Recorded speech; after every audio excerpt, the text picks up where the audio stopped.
Yani parametresi çok olan bir savaş. Yani hem başlarken hem de şu önümüzdeki süreçte savaşın gidişatı açısından parametreleri çok olan bir savaş. Ne kadar süreceği konusunda teknik hesaplamalar yapabilirler. İşte şunun bu kadar yeterliliği vardır, dayanıklılığı vardır ya da elindeki teknik bu kadarına el verir gibi şeylerle bir matematiksel hesap yapabilirler. Bu belli bir yere kadar doğru olabilir ama kimin ne düzeyde hazırlık yaptığını siz de bahsettiniz askeri düzeyde. Yani kestirmek çok kolay değil. Ama böyle bazı emareler var. Mesela ANF biraz önce geçti. Biraz önce dediğim yaklaşık 15 dakika önce falan, yok daha erken geçen bir haberde İran gıda ticaretini durdurdu diye bir haber. İşte yani demek istediğim belli ki çok uzun süreli bir savaşa hazır. Buna sonucu İran rejimi sonuna kadar savaşacağını aslında hem sizin bahsettiğiniz mesele den dolayı hem de o Hürmüz Boğazı'nı kapatarak aslında göze almış gibi görünüyor. Çünkü bütün dünyayı etkiliyor. Hürmüz Boğazı'nın kapatılması bütün dünyayı etkilediği gibi aslında direkt İran'ı da etkileyen bir durum. Evet. Yani İran büyük oranda gelirini oradan sağlıyor. Onun dışında İran'a girecek olan malzemelerin de aslında bir nevi yoludur orası. Yani bunu kapatması demek İran'a da çok büyük zararlar verecek ama kestirmiş durumda İran. Hürmüz Boğazı'nı kapatarak Hindistan'ın, Japonya'nın özellikle bunlar hani ekonomi açısından büyük ülkeler oldukları için söylüyorum. Tepkilerini de aslında ölçmek, onların da bu savaşın içerisine bir askeri olmasa da diplomatik anlamda girmesini sağlayacak bir hamle olarak görmek gerekir. Çünkü Japonya'nın sağladığı enerjinin %70'i İran'dan geçiyor. Hindistan'ın %40'ı İran'dan, yani Hürmüz Boğazı'ndan geçiyor. Buranın kapatılması demek, Çin aynı keza. Çin'de mesela %25-30 civarında deniliyor, enerjisini buradan sağlıyor. Yani bunların da direkt belki fiili askeri olarak değil ama diplomatik sahada, politik sahada işin içerisine bu hamleyle İran onları da sokmak istiyor diyebiliriz bunun için. Şimdi parametreleri çok olan bir savaş dedik. Yani burada biliyorsunuz uzun yıllardır İran'da bulunan halkların rejime karşı tepkileri var. Mücadeleleri var. Tepkiden öteye mücadeleleri var. Çok bedeller de ödediler. Hala da o bedeller ödeniyor. Bu bedellerle büyük oranda zayıflamış olan, her ne kadar hani güçlü gibi görünen, katılaşmış, her gün insanları idam eden, dara çeken bir rejim var. Bu anlamıyla güçlü gibi görünse de büyük fizik kuralıdır. Katı olan her şey buharlaşır nihayetinde. Yani büyük oranda toplumsal meşruiyetini yitirmiş bir rejimden bahsediyoruz. Şimdi yani birçok kesim olarak değerlendirebilir işte Amerika ile İsrail'in saldırılarının işte rejimi zayıflatacağı yönünde, yani anlamıyla yönetim düzeyinde bakarsak yani her gün bakıyoruz bir rejimin bir üst düzey yetkilisi, hatta mesela o Hamenei'nin öldürüldüğü gün mesela 30 tane 37. Yani büyük rakamlar var. Ama şu unutulmamalı, bu rejim ideolojik bir rejim. Yani kendisini bu anlamıyla yeniler. Şimdi bir de özür dilerim de zaten savaşın geleceğini önceden kestirdikleri için yani dikey bir emir komuta zincirini yerellere yaymışlar, yani yataya yaymışlar. Evet, yani bir lider ölünce onun yerine ideolojik bir örgütlenme olduğu için hazırlık da yapmış. Yani ideolojik örgütlenmelerin her zaman vardır, yedekleri vardır, hazırlıklıdır bu anlamıyla. Ama işte İsrail ve Amerika'nın bu saldırıları en çok da toplumsal muhalefeti etkiliyor. Yani daha çok katılaşan bir rejim, daha çok Olumsuz toplumsal anlamda yani. tabii, Tabii. daha çok toplumsal muhalefete saldıran bir rejim ortaya çıkıyor. Onun dışında Fars milliyetçiliği körükleniyor bu anlamıyla. Daha çok topluma zarar veren bir durum var. Şu an bu savaştan tek çıkarı olan aslında yani Paradoksal gibi gözükse de uluslararası güçlerdir ve paradoksal gibi görünse de gerçekten İran rejimi. İran'ın kendisi. Şimdi zaten Lindsey Graham'ın bir açıklaması vardı. Yani aslında dertlerinin çok rejimle olduğu da mesela yani birçok parametre veriyor ama orada bir cümlesi var. Şunu söylüyor. Biz yani rejim değişikliğiyle bir sorunumuz yok bizim. Sorun İsrail'e tehdit oluşturacak pozisyonda olmayan bir rejim istiyoruz. Bunu Yani dün Savunma Bakanı evet, da söyledi. Şimdi zaten. dertlerinin oradaki İran'da yaşayan toplumların derdi olduğunu düşünmek gaflettir diye düşünüyorum. Yani bu uluslararası güçlerin eğer dertlerinin toplumlar olduğunu, toplumların hakları olduğunu, demokratik bir ülke yaratmak istediklerini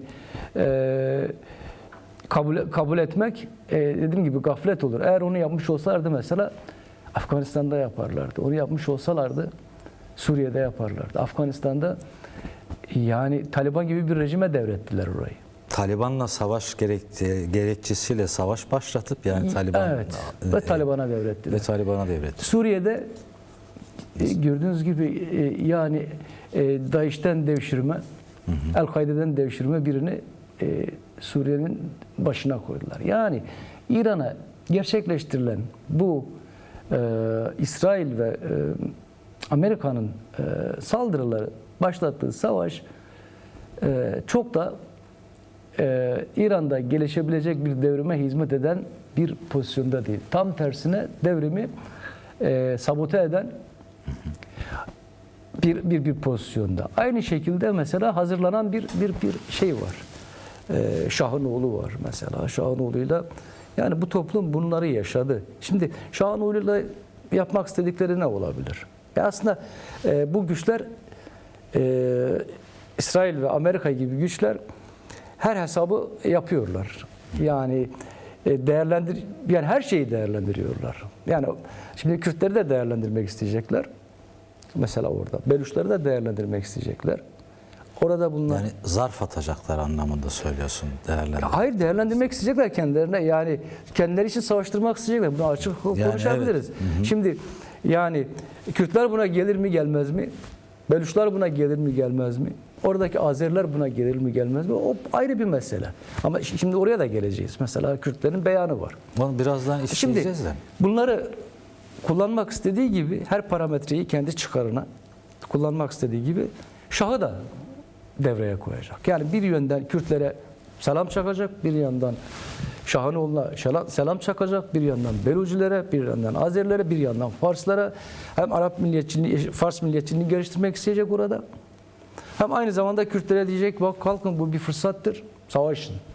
Yani dizginleri ellerinde tutmak istiyorlar. Da bu toplum buna gelir mi? Şimdi mesele biraz orada. Yani toplumlar artık birçok şeye aşina, birçok meseleden ders çıkarmış toplumlar.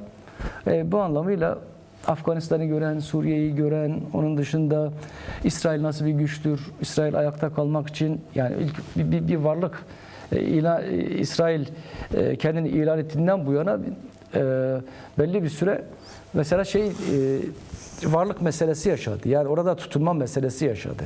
Yani kurduk ama burada tutunabilir miyiz? Bunun için parametreler yarattı kendisine. Mesela birçok radikal İslamcı örgütün çıkışı İsrail'in güvenliğiyle alakalıdır. İsrail'i orada meşrulaştırmak için İsrail'e karşı düşmanlar yarattılar. Bunlardan bir tanesi de 79 Hümeyni devrimidir. Yani Hümeyni ile gerçekleşen orada artık devrim, yani bir şahlıktan yani Hümeyni rejimine, işte İran İslam Cumhuriyeti'ne dönüşüm sağlandı. Burada mesela O dönem Hümeyni'nin ilk açıklamaları İsrail'e karşıydı mesela. Ama yanı başında Amerikan Büyükelçisi var, yanı başında. Yani velhasıl bir nevi 79 İran devrimini de yani direkt onlar gerçekleştirdi demek çok ne kadar doğru olur onu bilmiyorum ama direkt bu işin içerisindeler. Yani bir düşman yaratıldı ki biz bu düşmana karşı kendi meşruiyetimize bakın. Biz silahlanıyoruz ama karşımızda böyle bir güç var. Bizi yok etmek isteyen bir güç var. Biz işte şu stratejik yerleri tutuyoruz çünkü burada böyle bir güç var bize saldıracak. Yani kendini meşru zeminde tutmak için her şeyi değerlendiren bir devletten bahsediyoruz. Yani rejimin değişikliği konusunda herkes hemfikir yani. Bu rejim değişecek. Bir şekilde değişecek. Bu konuda kimsenin kuşkusu yok. Ama nasıl değişeceği konusu tabii önemli. Burada oradaki halkların örgütlü güçleri belirleyici olacak. Bir tanesi bu. İkincisi yani bir etken olarak söylüyorum. Bu uluslararası güçlerin oradaki müdahalesi. Şimdi ne derece istedikleri gibi yürüyeceğine bağlı. O da bunda belirleyici olacak. Üçüncüsü de şu anki rejimin tutumu belirleyici olacak. Şimdi birincisi en önemli mesele. Aslında bir de üçüncüsü önemli bir mesele. Şimdi rejim eğer gerçekten böyle bir uluslararası müdahaleyle şeydeki gibi Suriye'deki gibi böyle bir durumla karşılaşmak istemiyorsa ciddi anlamda halkları dinlemek zorunda. Yani halkların talebini dinlemek zorunda. Kendi halklarının evet. Yani İran'da yaşayan halkların hepsini. Kendi halklarını demeyelim. Yani İran'da yaşayan halkların. Çünkü onlar normalde tek tipçiler yani. Şimdi, yani o ülke sınırları dahilinde olan Azeri, yani Beluş, Türkiye'den Kürt, farklı değiller. Fars, hepsi, Türkiye'de herkes Türktür, Suriye'de herkes Arap'tır. İşte Irak'ta durum biraz farklı ama yani zihniyet bu. Orada da belki herkes Fars'tır denmiyor ama Fars milliyetçiliğinin ön planda olduğu bir rejim. Yani mesela bir Kürdistan eyaleti var. Mesela Kürdistan ismi bile mesela hala Türkiye'de bile belki rapora geleceğiz. Orada da mesela Kürt kelimesinin geçmesi, Kürt-Türk ilişkileri yani bu gerçekten önemli. Yani bu İran'da çoktan beri var olan bir şey Kürdistan eyaleti ama biraz ayakları havada kalan bir durum. Yani inkarı yok direkt ama haklar konusunda pratik anlamda, de facto anlamda her hak ihlal edilmiş durumda. Sadece Kürtlerin değil. Yani bu konuda Beluşlar da var. Ki Beluşların bir kısmı da biliyorsunuz diğer farklı ülkelerde, İran'a komşu ülkelerde yine diğer yaşayan toplulukları da var. Bir de tabii Fars olup da işte devrimci, demokrat, biraz daha böyle seküler, özgür yaşamak isteyen toplumlar var. Şimdi belirleyici olan en büyük etken bunların duruşu olacak. Bunların İran rejimine karşı duruşu olacak. Aynı zamanda uluslararası müdahalelere karşı olan tutumları olacak. Uluslararası güçlere olan tutumları nasıl olacak? Yani şu anlamıyla onlarla birlik olmayacaklar. Yani onların şu gaflete kapılmayacaklar. Onlar bize bir şeyler getirecek işte, bir demokrasi getirecek. Yanılgısına kapılmamaları gerekir. Öyle bir şey olsaydı Suriye'de bu olurdu. Bu Afganistan'da olurdu. Yani çok fazla onların, insanların yaşam tarzları, insanların özgür birlikte yaşam isteklerini bir talep olarak görmediklerini görmeleri lazım. Böyle bir dertleri maalesef yok yani. Yani niye maalesef dedim onu da anlamadım ama yani şey açısından şeye baktığımız zaman Amerikan toplumunda durum değerlendirme açısından yani maalesef. Ciddi anlamda mesela bir toplumsal muhalefet var Amerikan rejimine karşı da, Amerika'nın politikalarına karşı da. Bu anlamıyla kendi halklarına da kendi halklarını da yani Amerika deyince yani orada kaç milyon insan yaşıyor, 100 milyondan fazla insan yaşıyor. Hepsi adına politika yaptıklarını söylüyorlar. Bu da bu halklara hakaret anlamında maalesef gibi bir kelimeyi kullandım. Yani İsrail'de de bir muhalefet bu rejime karşı var. Bir İran rejiminin tutumu, yani ciddi anlamda tarihin çöp sepetine gerçekten gitmek istemiyorlarsa, ciddi anlamda bir değişim dönüşümü yaşamak durumundalar. Yani Şimdi halkların burada- taleplerini dinlemek zorundalar. Yoksa yani Esad rejiminden, Baas rejiminden çok daha farklı biçimde gidebilirler, sonuçlar doğurabilir. Bu anlamıyla da eğer biraz prestijde düşünüyorlarsa kendi açılarından halklarla buluşmalılar. Özgürlük Hareketi'nin yaşama geçirmek istediği proje, büyük oranda da yaşama geçirdiği proje tabii tüm bölge için geçerli. Yani bu İran için de geçerli. Onun için mesela oraya atıfta bulundum. Şimdi İran'da gelişecek olan devrim, eğer devrim diyeceksek bu anlamıyla gelişecek olan devrimdir. Yani toplumların birlikte yaşayabileceği demokratik bir İran Cumhuriyeti.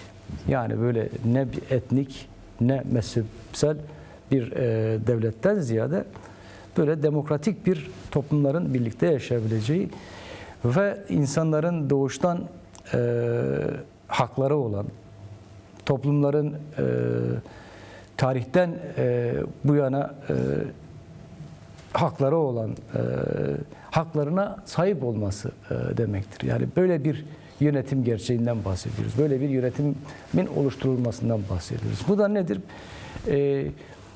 Ne Türkiye homojen bir yapıya sahip, ne İran homojen bir yapıya sahip, ne Irak ne Suriye. Yani bu anlamıyla böyle bir projenin hayata geçirilmesi hem mezhepsel anlamda hem de etnik anlamda sürekli toplumları zorlayacak, toplumlara gözyaşı döktürecek bir sistemden kurtulmadır. Hem de uluslararası güçlerin cirit attığı, at oynattığı, kendi politikalarını yürüttüğü bir sisteme karşı olan bir proje. Yani bu anlamıyla şu an mesela Önder Apo yani bütün aslında yani kısa cümleler ama bütün hepsi içerisinde şey var.